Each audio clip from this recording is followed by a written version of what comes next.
Okay mga kababayan, mga ka-analyze, welcome back po ulit dito sa ating YouTube channel.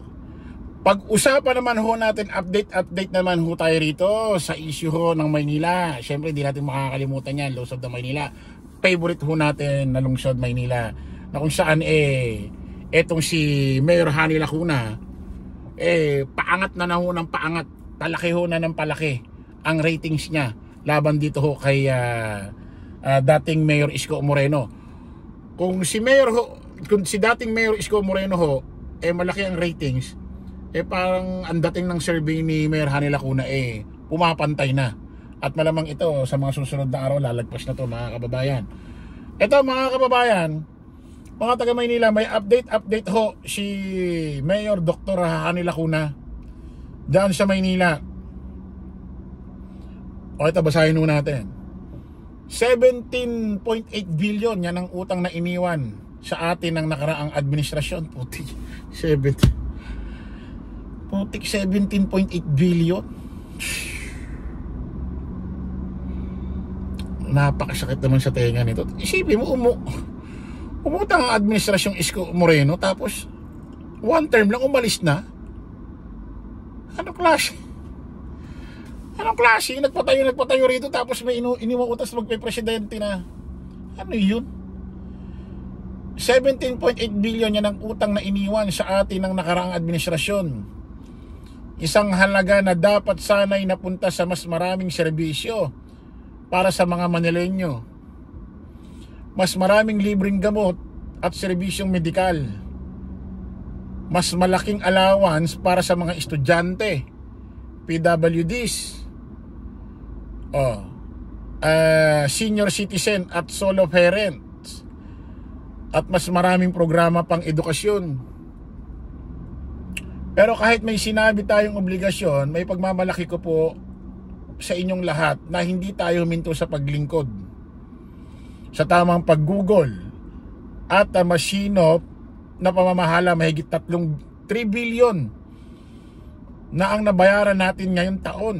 Habang binabayaran ng utang, patuloy na rin nating pinalalakas ang mga programa para sa mga Manileño. Ito yung masakit. Sa totoo lang mga kababayan, ang hirap ho ng kalagayan. Ang hirap na kalagayan ni Mayor Hani Lacuna, na nakakabilib, na nakakahanga rin. Kasi sabi ko nga sa inyo, nung itong utang na 17.8 billion na ito, inutang ni Isko Moreno, kasi may video naman May video naman na kung saan sabi niya, inutang ko to ha. Ako na magsasabi sa inyo, inutang ko to. Inasabi niya Isipin mo nung inutang niya to, at sabi niya, kung masama ako, masama rin kayo. Kasi nung inutang ko to, nandoon kayo. Nung inutang mo to, nandoon nga. Kumbaga nasa sinapupunan mo. Kumbaga kasama mo, karamay mo si dating Vice Mayor Hani Lacuna nung panahon na yon, that time na yon. So nung pinatatayo yung mga proyekto mo, projects mo, hindi mo naman po pwedeng credit lang sa'yo yon, di ba? Hindi naman po pwedeng yung inutang mo, sasabihin mo kung masama ako, masama rin yung mga kasama ko dati. Ibig sabihin tong utang na yon parang ganun, credit din kay Mayor Hani Lacuna. Tapos itong mga proyekto mo, syempre credit din sa kanya yan.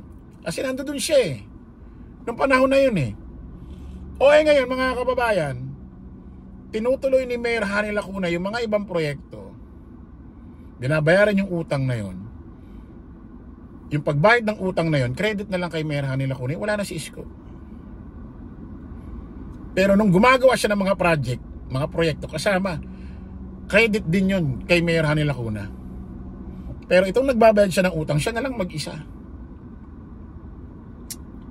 Pero ang nakakahanga rito, nakakabilib dito kay Mayor Hani Lacuna mga kababayan, 17.8 billion, 3 taon pa lang siya nakaupo na bayaran ng 3 bilyong piso.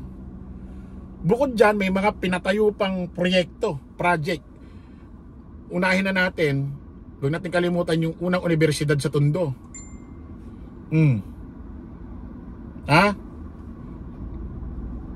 Tapos may mga iba pa siyang programa dyan sa Maynila, especially sa mga senior citizen. At marami pa. So mas nakakabilib na nakakaawa na nakakabilib ito si Mayor Hani Lacuna na nagbabayad na ng utang, nagpapatayo pa ng mga project at iba't ibang programa. Hindi katulad nung kay Isko, umutang lang, hindi nagbabayad, pero nagpapatayo ng project. Ito naman si Mayor Hani Lacuna, nagbabayad na ng utang, nagpapatayo pa ng project. Mas nakakabilib yun. Isipin mo, naghihirap magbayad ng utang, nagpapatayo pa ng mga project, pinagkakasya niya lahat. Kaya nga sabi ko sa inyo, mga kababayan, mga taga Maynila, mga taga Manileño, hayaan nyo pagbigyan ninyo na si Mayor Hani Lacuna, ituloy niya pa ang kanyang termino ng pangalawa hanggang sa pangatlo, hanggang sa magtuloy-tuloy lahat ng ginagawa, iniisip niya, pangarap niya dyan sa Maynila. At hindi kayo iiwan. Hindi kayo iiwan. Hindi niya gagamitin ang posisyon niya bilang pagka-mayor para tumakbo ng national o anumang posisyon. Kaya nga tama yung sinabi ni Leni Robredo dati, di ba?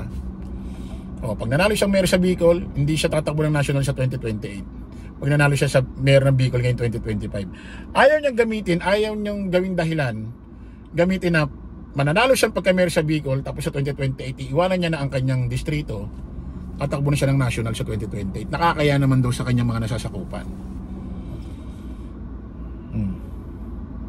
Isipin mo, 17.8 billion unang termino, grabe naman yan.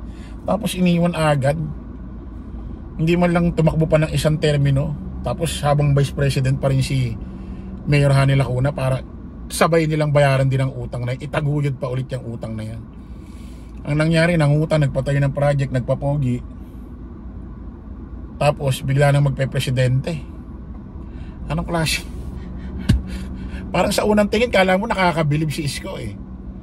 Pero kung lalaliman mo yung pag-iisip mo, may problema talaga eh. Isipin mo, iniwan mo agad yung utang na yan, pinagbayad mo yung vice president mo na mayor na ngayon. Hirap na hirap yung tao. Kaya kung ako sa inyo mga kababayan, nasa inyo yan. Pero kung ako taga Maynila, Manileño, iboboto ko pa rin talaga si Mayor Hani Lacuna.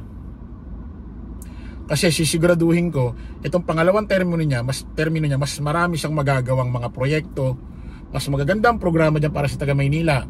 Dahil may nabayaran ng utang na 3 bilyon. At malamang yan, sana pala rin na hanggang matapos na niya ang termino niya, mabayaran niya na lahat ito. Na para kung sakaling aalis naman siya, nabayaran niya lahat ng utang ng Isko administrasyon. Parang nakakaya Isko Moreno yung ginawa mo rito, sir. Napahirapan yung pumalit sa'yo. Grabe. Okay, maraming salamat po mga kababayan. Kita-kita ulit tayo sa panibagong live, panibagong vlog. Paalam po pa samantala ang inyong lingkod, Dos Chris Ulo. Lagi natin tatandaan, don't follow the majority, follow the right way. Maraming salamat. Kita-kits mo tayo ulit. Bye-bye po.